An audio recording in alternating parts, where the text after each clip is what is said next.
നമസ്കാരം. മലയാളി വാർത്തയിലേക്ക് സ്വാഗതം. രാജ്യം തന്നെ ആകാംക്ഷയോടെ കാത്തിരുന്ന എക്സിറ്റ് പോൾ ഫലങ്ങൾ പുറത്തു വന്നിരിക്കുകയാണ്.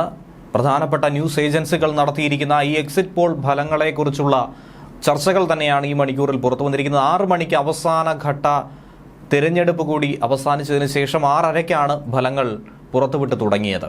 ലോക്സഭാ തിരഞ്ഞെടുപ്പ് ഫലത്തിന് മുന്നോടിയായിട്ടാണ് എക്സിറ്റ് പോൾ പുറത്തു വന്നിരിക്കുന്നത്. Times now ETG exit poll പ്രകാരം കേരളത്തിൽ UDFന് 14 മുതൽ 15 സീറ്റുകൾ വരെ കിട്ടുമെന്ന ഒരു മുന്നറിയിപ്പാണ് ലഭിക്കുന്നത്. ഇതുപോലെ പല ഏജൻസികളും റിസൾട്ട് പുറത്തുവിട്ടിട്ടുണ്ട്. LDFനാകട്ടെ 4 സീറ്റ് വരെ ലഭിക്കാമെന്നാണ് ടൈംസ് നൗ എക്സിറ്റ് പോൾ ഫലത്തിലൂടെ മനസ്സിലാക്കാൻ കഴിയുന്നത്. NDA ഇവിടെ താമര വിരിയിക്കുമോ ഇല്ലയോ എന്നുള്ള കാര്യത്തിൽ തന്നെയാണ് ഏറ്റവും അധികം ചോദ്യം അവശേഷിക്കുന്നത്. അതിലൊരു ആശ്വാസമായി തന്നെ BJPക്ക് ഒരു സീറ്റ് ലഭിക്കാനുള്ള സാധ്യതയും ഈ ഫലത്തിലൂടെ പറയുന്നുണ്ട്. തൃശൂർ സീറ്റിൽ BJP വിജയിക്കുമെന്നുള്ളൊരു പ്രവചനം തന്നെയാണ് ഉയർന്നു കേൾക്കുന്നത്. ഒരു സീറ്റിൽ പോലും വിജയിക്കാൻ കഴിയില്ല എന്നുള്ള വെല്ലുവിളിയാണ് BJPക്കെതിരെ കോൺഗ്രസും അതുപോലെ തന്നെ CPM ഉയർത്തുന്നതെങ്കിലും എക്സിറ്റ് പോൾ ഫലങ്ങൾ ഏകദേശം ആശ്വാസം നൽകുന്ന ഒരു വിധി തന്നെയാണ്. എന്നാൽ കേരളത്തിൽ LDFന് നിലം തൊടാൻ കഴിയില്ല എന്നുകൂടി ABP C voter exit poll ഫലത്തിലൂടെ പറയുന്നുണ്ട്.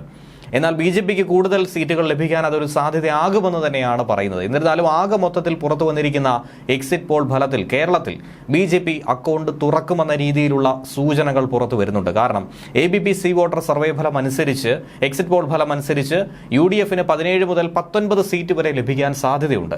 LDFന് 0, NDAക്ക് 1 മുതൽ 3 സീറ്റ് വരെ ലഭിക്കുമെന്നും കേരളത്തിൽ ഇടതുപക്ഷത്തിന് വലിയൊരു തിരിച്ചടി നേരിടാമെന്നുമാണ് ABP സി വോട്ടർ എക്സിറ്റ് പോളിലൂടെ മനസ്സിലാക്കാൻ കഴിയുന്നത്. ഇനി India Today Axis My India exit പോളിൽ പറയുന്നത് കേരളത്തിൽ തിരുവനന്തപുരം, ആറ്റിങ്ങൽ, തൃശൂർ മണ്ഡലങ്ങളൊക്കെ തന്നെ BJPക്ക് അനുകൂലമായി നിൽക്കുന്നു എന്ന് തന്നെയാണ് India Today Axis My India exit poll ഫലത്തിലൂടെ മനസ്സിലാക്കാൻ കഴിയുന്നത്.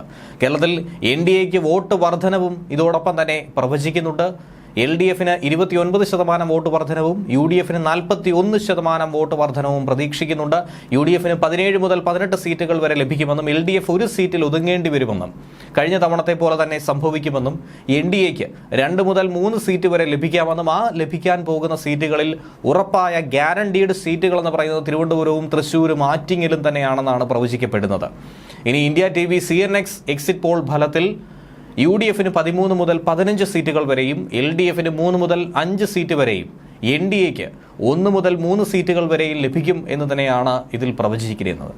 TV9 സർവേ ഫലം പുറത്തു വന്നപ്പോൾ UDFനെ സംബന്ധിച്ച് 16 സീറ്റ് ലഭിക്കുമെന്നും LDFന് 3 സീറ്റിൽ ഒതുങ്ങേണ്ടി വരുമെന്നും NDAക്ക് ഒരു സീറ്റ് ഉറപ്പായി ലഭിക്കുമെന്നും തന്നെയാണ് ഇതിൽ പറഞ്ഞിരിക്കുന്നത്. VMR എക്സിറ്റ് പോൾ പരിശോധിക്കുമ്പോൾ LDFനെ സംബന്ധിച്ച് ഇതിലും വലിയ തിരിച്ചടിയാണ്. UDFന് ഏറെ ആശ്വാസവും BJPക്ക് ഉറപ്പായും സീറ്റ് തുറക്കാൻ പറ്റുമെന്ന ഒരു ശുഭാപ്തി വിശ്വാസവും തന്നെയാണ് ഇത് നൽകുന്നത്. UDFന് 19 സീറ്റുകളാണ്. വളരെ വലിയ തോതിലുള്ള കഴിഞ്ഞ വർഷത്തെ ഒരു ഫലമായി തന്നെയാണ് അവർ ഇതിനെ നോക്കി കാണേണ്ടതെന്നാണ് VMR എക്സിറ്റ് പോളിലൂടെ പറയുന്നത്. LDFനെ സംബന്ധിച്ച് കഴിഞ്ഞ തവണയുണ്ടായിരുന്ന ഒരു സീറ്റ് അത് കെട്ടടങ്ങിയിരിക്കുന്നു. അത് കോൺഗ്രസ് തിരിച്ചെടുക്കുമെന്ന രീതിയിൽ തന്നെയാണ് പ്രവചിക്കപ്പെട്ടിരിക്കുന്നത്. NDA സംബന്ധിച്ച് പുതിയൊരു സീറ്റ് തുറക്കാനായി, അക്കൗണ്ട് ഓപ്പൺ ചെയ്യാനായി സാധിക്കുമെന്നും പറയുന്നുണ്ട്.